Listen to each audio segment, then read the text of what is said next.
Nico, Nico,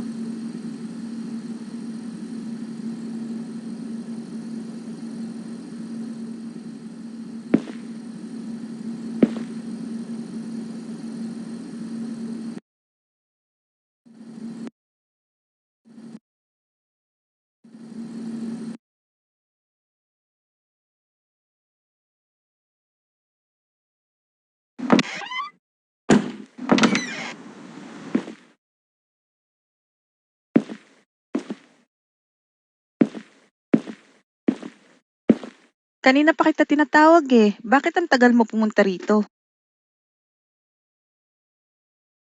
Okay lang ba kapatid mo? Mabuti naman, umpisahan mo ng kainin pagkain mo at baka lumamig. Tara, kain na tayo.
Kamusta naman ang klase nyo? Ikaw, mag-aral kang mabuti para gumanda ang kinabukasan mo. Hindi yung puro landi at barkada lang buong araw na intindihan mo? Mabuti.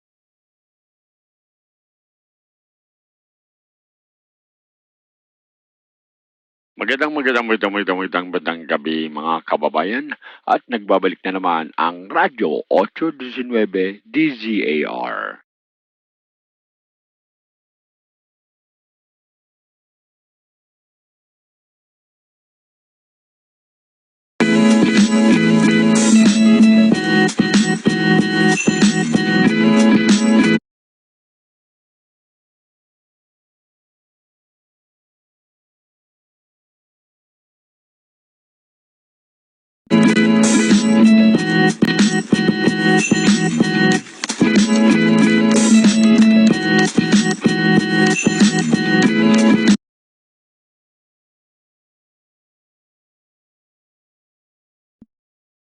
Nangyayari may nahuli na rin na otoridad sa kasong ito at base sa kanila, binabayaran ng nakatataas ang mga tauhan nila na pumatay kapalit ng at mag-iingat na rin kayo dyan sa lugar ng Barangay Sakdudol. At dyan lamang po ang ating balita sa mga oras na ito. Salamat po.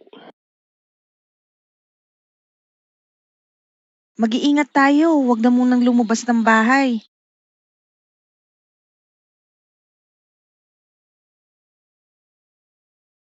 Delikado na. Bumalik na naman yung pay to kill.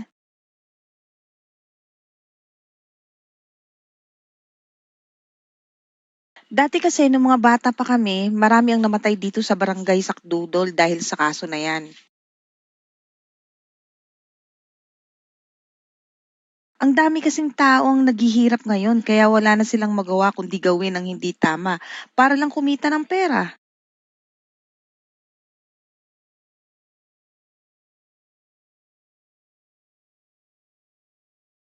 Nahanap na ng mga pulis yung leader ng krimen. Nahuli yung leader kaya nagkawatak-watak na yung grupo.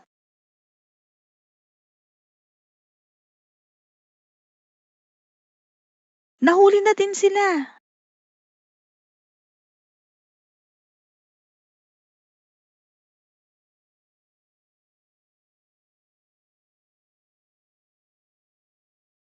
Kamusta na kayo?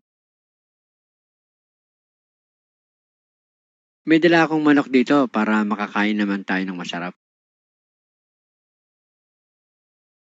Kamusta naman ang trabaho mo? Dami mo yatang kinita sa pamamasada ng tricycle ah.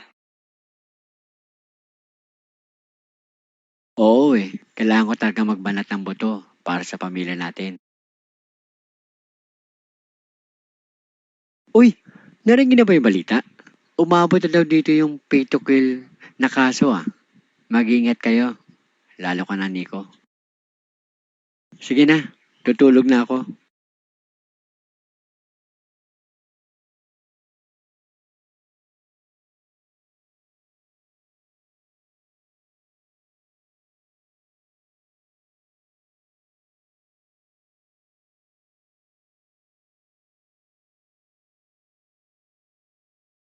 Makakain na ulit tayo ng manok. Ang tagal na rin yung huli nating kain nito.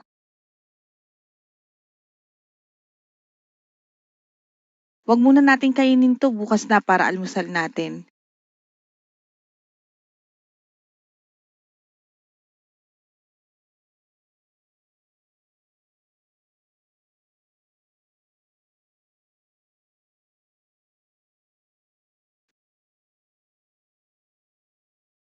Sige na, lock mo na lahat ng pinto at bintana bago mo itinda yung balot.